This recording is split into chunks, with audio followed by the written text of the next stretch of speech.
Hey, hi, hello everyone. This is C. Abhishek Awasthi from efilease.com. तो market में हमेशा एक चर्चा बहुत मशहूर रहती है कि सर हम लोग कितना कैश ले सकते हैं और कितना कैश दे सकते हैं।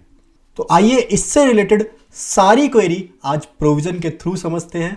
So without any further delay let's start the session. तो सबसे पहले हम लोग बात करेंगे सेक्शन नंबर 269 की, जो कि कहता है कि कोई भी पर्सन एक्सेप्ट नहीं करेगा कोई भी loan, deposit or specified sum income tax act ने डिफाइन कर रखा है advance related to transfer of immovable property. तो ये तीन चीजें कोई भी पर्सन एक्सेप्ट नहीं करेगा अगर इसका अमाउंट होगा 20,000 और मोर इन कैश। बड़ा ही सिंपल प्रोविजन है, कोई भी कॉम्प्लेक्सिटी इसके अंदर है ही नहीं। एक लाइन में उसने कह दिया है कि no person should take or accepting loan, deposit or specified sum that is advance in relation to the transfer of immovable property ₹20,000 और मोर इन कैश। 20,000 की लिमिट आपकी 2 लाख की हो जाती है अगर लोन एंड डिपॉजिट लिया है किसी मेंबर ने अपनी प्राइवेट एग्रीकल्चर क्रेडिट सोसाइटी से और primary cooperative agriculture and rural development bank से इसके मेंबर ने अगर लोन लिया है तो ये 20,000 की लिमिट 2 लाख की कंसिडर की जाती है। कि सर कैश ना करें तो एसएससी ने इनकम टैक्स एक्ट से पूछा कि सर हम ट्रांजैक्शन एटलीस्ट करें किससे, तो उसने कहा अलाउड मोड है सर, आप अकाउंट पे ही चेक से करिए, आप अकाउंट पे ही बैंक ड्राफ्ट से करिए, आप कोई भी इलेक्ट्रॉनिक ट्रांसफर करिए that is debit card, NEFT, RTGS, IMPS और यूपीआई।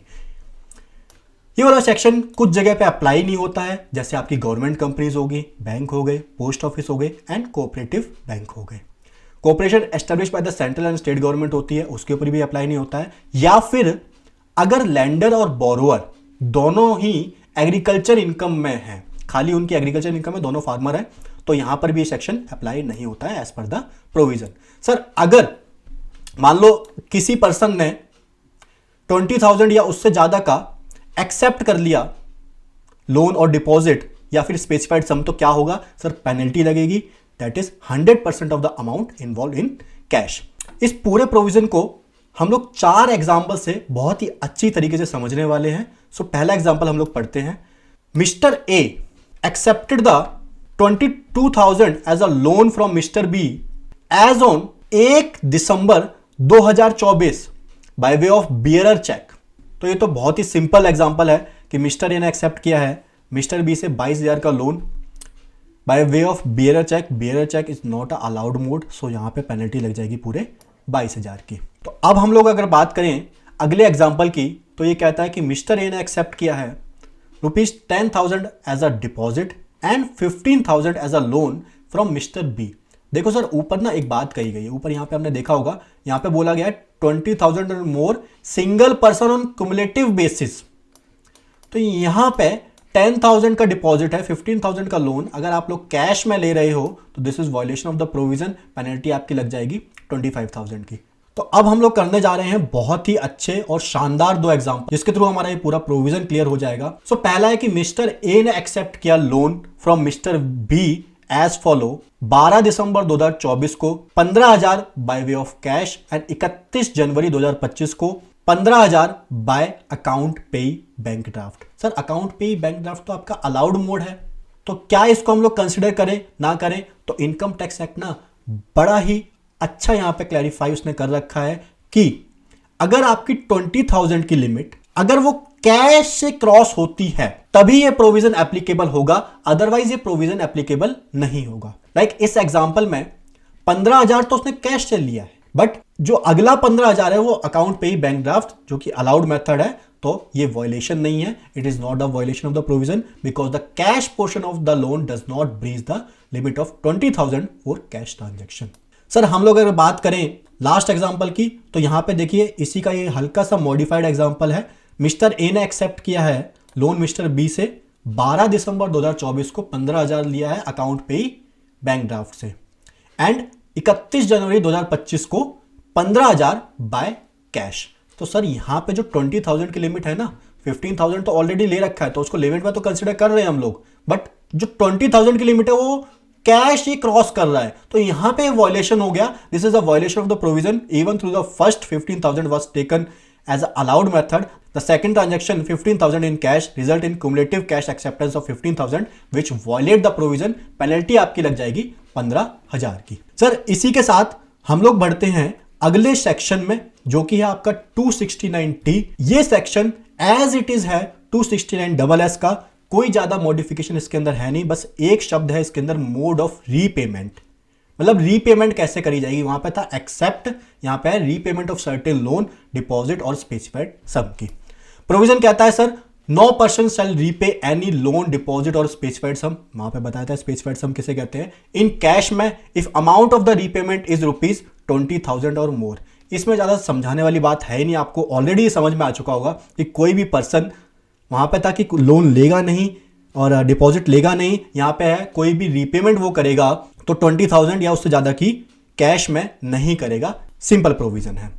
अलाउड मोड इसके अंदर भी सेम है, आप लोग अकाउंट पे ही चेक से करिए रीपेमेंट, अकाउंट पे ही बैंक ड्राफ्ट से करिए, इलेक्ट्रॉनिक ट्रांसफर करिए, कोई इशू नहीं है। नॉन एप्लीकेबिलिटी भी ऑलमोस्ट सेम है, गवर्नमेंट एंड गवर्नमेंट कंपनीज पे नहीं लगता है। Bank, post office and cooperative bank, corporation establish by the central and state government if both the lender and borrower have only agriculture income है तो ये वाला प्रोविजन नहीं लगेगा।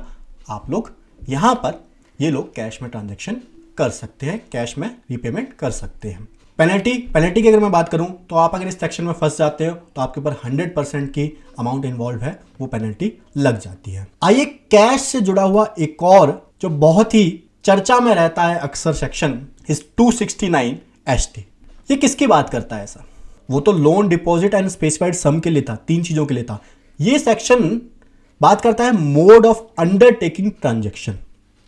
आइए प्रोविजन के थ्रू उसको समझते हैं कि no person is allowed to receive ₹2 lakh or more in cash. अच्छा सर, कोई भी पर्सन 2 लाख या उससे ज्यादा का अमाउंट कैश में नहीं रिसीव करेगा from one person in a single day in respect of single transaction और in respect of multiple transaction related to one event और ओकेशन। सर ये सारा तो कवर कर ही लिया ऑलमोस्ट, तो सर मैंने थोड़ी करा है, इनकम टैक्स एक्ट ने करा है, ठीक है। इसके अंदर पहले हम लोग इसको अभी हम लोग पूरा एग्जाम्पल के थ्रू दोबारा डिस्कस करेंगे।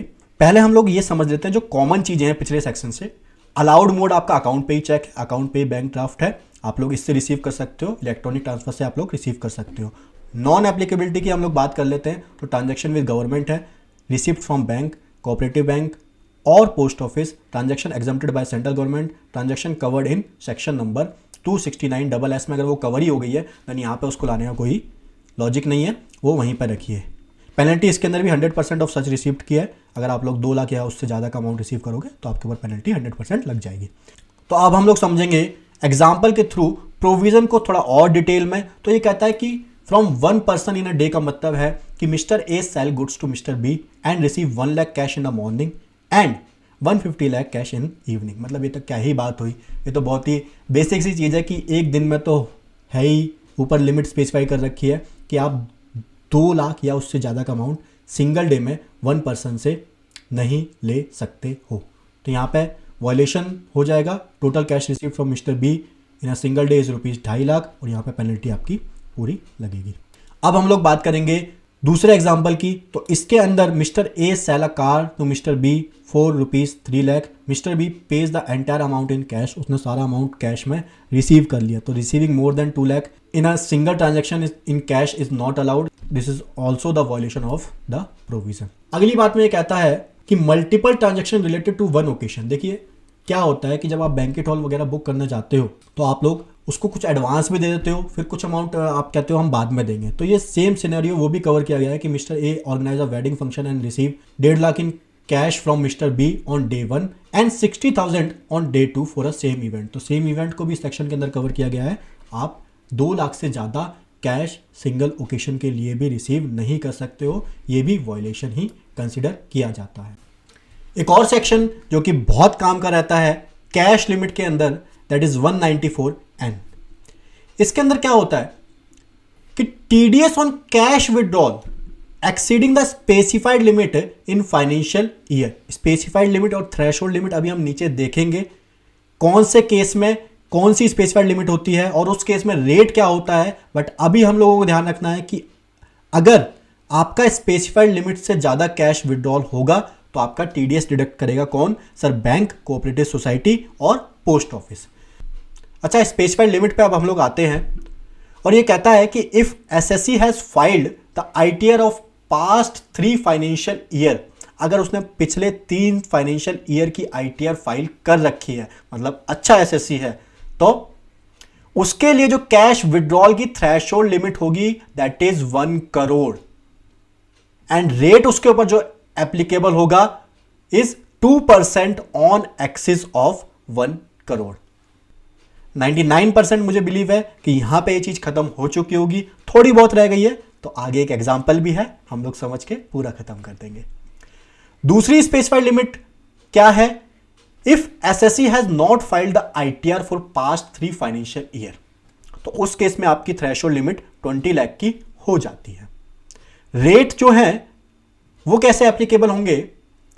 तो 2% on exceeding ₹20 lakh and up to 1 crore, मतलब 2% आपका 20 लाख से 1 करोड़ के बीच में जो कैश विड्रॉल हुआ है उस पे आपका 2% टीडीएस डिडक्ट होगा and 5% on axis of 1 crore. 1 crore से ज्यादा जो भी कैश विड्रॉल है उसके ऊपर 5% टीडीएस कटेगा। ये वाला सेक्शन अप्लाई नहीं होता है गवर्नमेंट बॉडीज पर, बैंक पर, बिजनेस कॉरेस्पॉन्डेंस ऑफ बैंक पे, वाइट लेबल एटीएम ऑपरेटर्स पे और एनी अदर नोटिफाइड कैटेगरी कोई भी अगर गवर्नमेंट स्पेसिफाई कर देती है तो उसके ऊपर भी सेक्शन एप्लीकेबल नहीं होगा। एग्जाम्पल देख लेते हैं दोनों केस में। अगर एसएससी ने फाइल करी है आईटीआर 3 साल की, तो mister A withdrawal a cash from bank 1.5 crore in financial year 24-25, then TDS कैसे डिडक्ट होगा? सर रिटर्न तो फाइल्ड है, अच्छा एसएससी है, तो इस केस में 2% डिडक्ट होगा ऑफ 50 लाख पे। एक्सिस अमाउंट पे टीडीएस डिडक्ट होता है, नॉट होल अमाउंट पे। So that is 1 lakh rupees यहां पे डिडक्ट हो जाएगा, बैंक आपका डिडक्ट कर लेगा। ठीक है, दूसरा एग्जांपल में हम लोग समझते हैं कि if SSC has not filed ITR for past 3 financial year, इस केस में mister A withdrawal cash from bank 1.5 crore in financial year 24-25 के अंदर। सो टीडीएस डिडक्ट 2% ऑन 80 लाख, जो कि 20 लाख से 1 करोड़ के बीच में आपका 80 लाख होता है, इसके ऊपर 2% टीडीएस कट के 1.6 लाख आ जाएगा एंड जो बचा रिमेनिंग 50 लाख है अबव 1 करोड़, उसके ऊपर 5% की रेट से टीडीएस डिडक्ट होगा विच इज 2.5 लाख और टोटल टीडीएस आपका होगा 4.1 लाख का। होप सो कैश से रिलेटेड जितनी भी लिमिट्स है आप लोगों को अच्छे से समझ में आ चुकी हैं। सो अगर आपको ये वीडियो पसंद आई है तो लाइक करिए, कमेंट करिए एंड अपने सभी दोस्तों के साथ ये वीडियो शेयर करिए और ज्यादा से ज्यादा ई फाइल ईज को सब्सक्राइब करिए। बहुत बहुत शुक्रिया आप लोगों का ये वीडियो देखने के लिए। Thank you so much.